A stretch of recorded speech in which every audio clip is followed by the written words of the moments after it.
I swear Christmas used to mean something different when I was a kid. Back then, it was hot chocolate, dumb sweaters knitted by grandma, and a living room full of wrapping paper that somehow made adults curse and smile at the same time. But these days, man, these days Christmas feels more like walking barefoot on Lego bricks while pretending to be grateful. And this particular Christmas? The one where my ribs felt like they'd been run through a damn blender? Yeah, this one hit different. It all started 3 days before Christmas Eve, when my daughter Emily called me out of the blue. Which, don't get me wrong, ain't unusual. She's a good kid with a big heart, maybe too big sometimes. But when she said, "Dad, you have to promise not to freak out," I already knew I was going to freak out, because every time someone says that, what they mean is, prepare your old man heart, shit's about to explode. What happened? I asked, already bracing.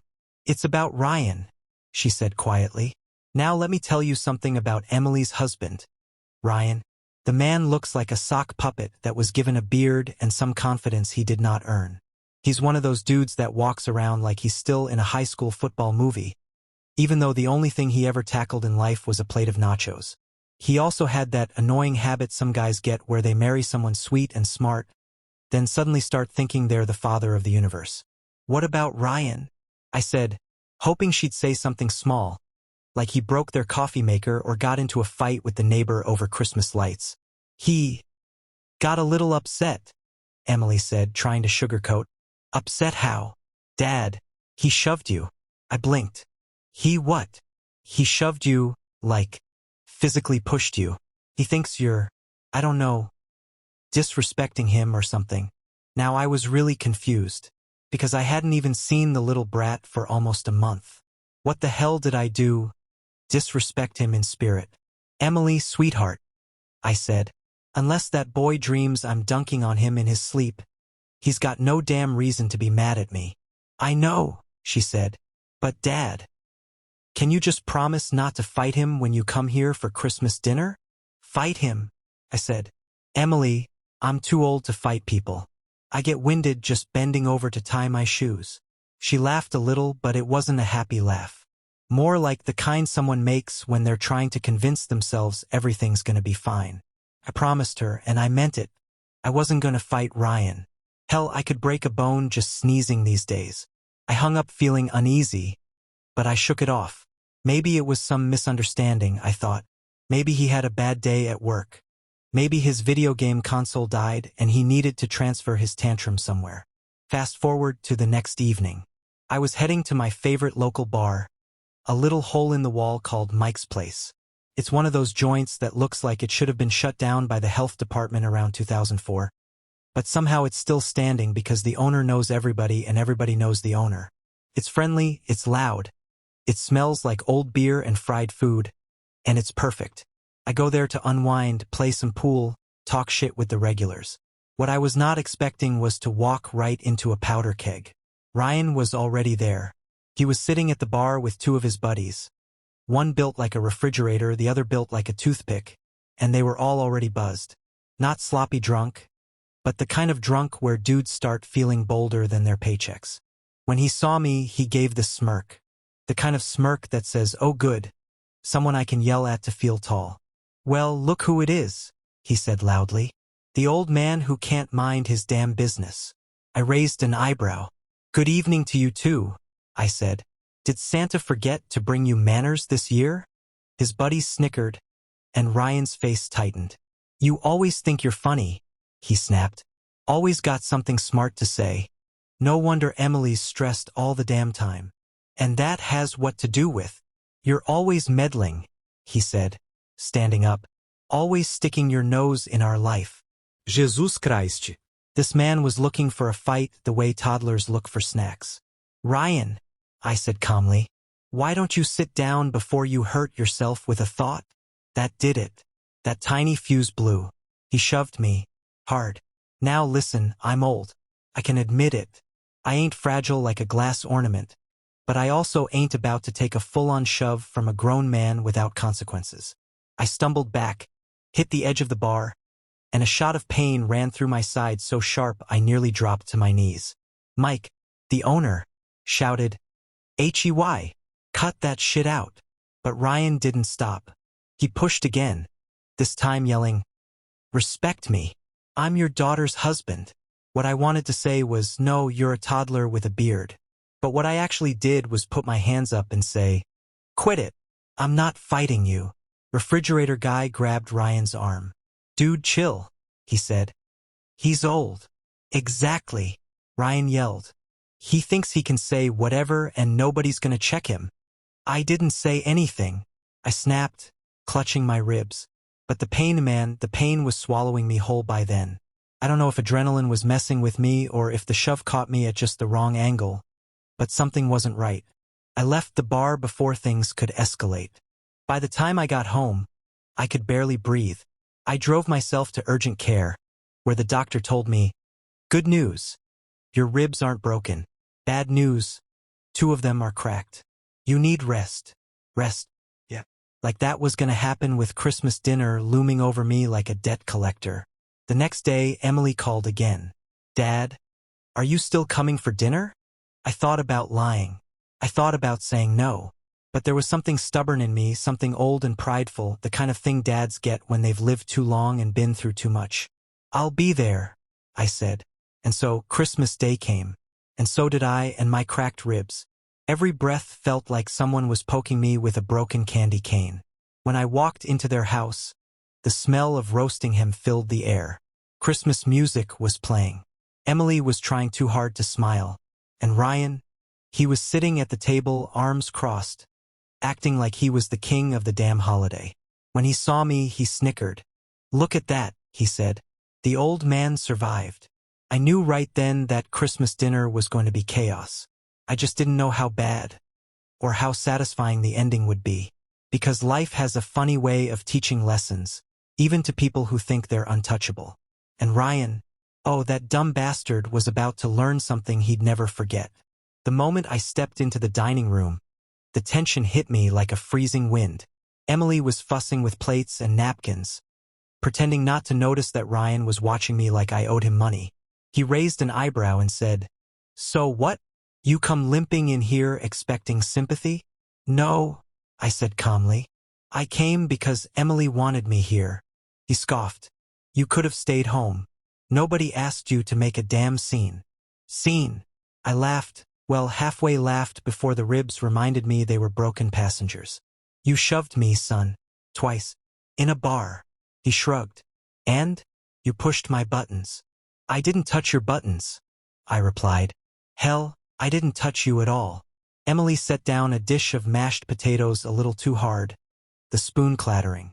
Ryan, she snapped quietly. Enough. But he wasn't hearing her. Not even a little. See, he said, pointing at her like a toddler ready to tell the teacher something stupid. This is what I mean. He turns you against me. Emily closed her eyes. I'm not against you. I'm just not blind. His jaw tightened, but before he could say anything, their 6-year-old daughter Lily ran into the room screaming, Grandpa! And wrapped herself around my leg. That right there, that moment, softened the whole damn planet. Hey, sweetheart, I said, patting her back gently, ignoring the stabbing pain in my ribs. She looked up at me and gasped, Grandpa, why are you moving like a robot? I laughed and said, just old, kiddo. Ryan snorted. More like clumsy. Emily shot him a look sharp enough to pierce his ego. Dinner started. The ham was good. The potatoes were good. The atmosphere was bad. Real bad. Like everybody has something to say but nobody wants to die today bad. I tried to make small talk. So, Lily, did Santa bring you everything you wanted? She nodded excitedly.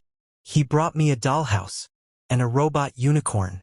And Mommy said Santa also brought me a surprise. That's enough?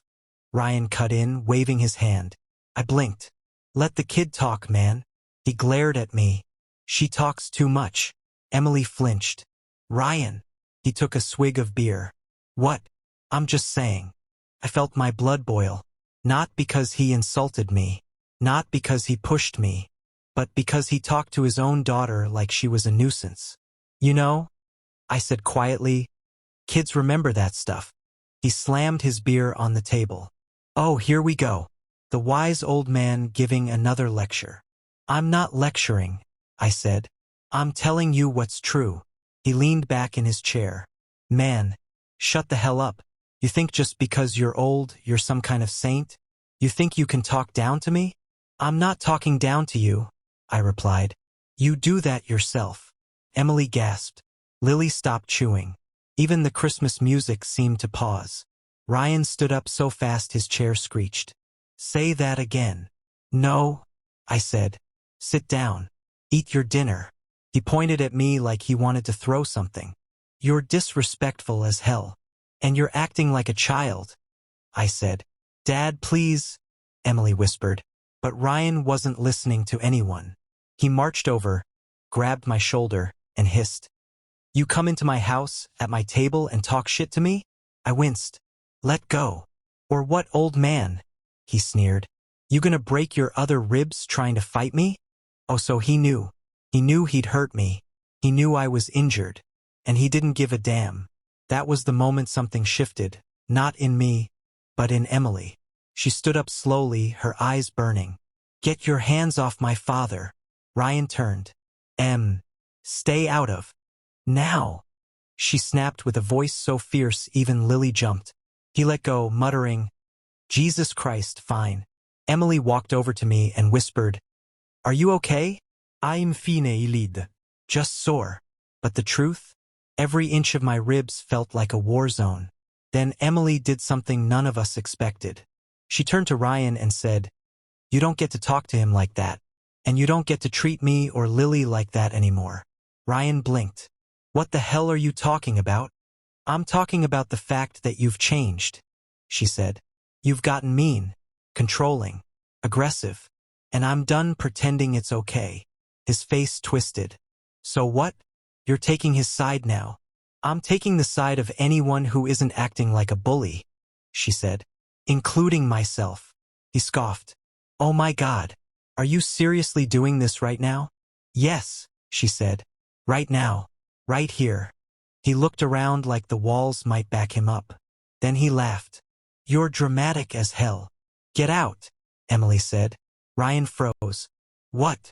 You heard me, she said. Get out of this house. You're kicking me out? On Christmas. You shoved my father, she said. You've yelled at me every day for months. You belittle our daughter. You're miserable and you make everyone around you miserable. That's bullshit, he yelled. You're overreacting. No, she said firmly. I'm finally reacting. He looked at me like this was somehow my fault. You think you won, old man? I met his stare. This isn't a game, Ryan. No one won. He grabbed his coat, muttering curses, and slammed the door so hard one of the ornaments fell off the tree. Silence took over. Thick, heavy, real. Emily collapsed into a chair and burst into tears. Lily ran to her, hugging her tiny arms around her mother's waist. I put a hand on Emily's shoulder. I'm sorry. She shook her head. I'm not. I should have done that months ago. We sat quietly for a while. Lily climbed into my lap, leaning against me gently like she knew I was hurt. Grandpa, she whispered. Yes, sweetheart. Are your robot ribs gonna be okay? I smiled. Yeah, they'll heal. She nodded. Good. Emily wiped her eyes. Dad, thank you for showing up.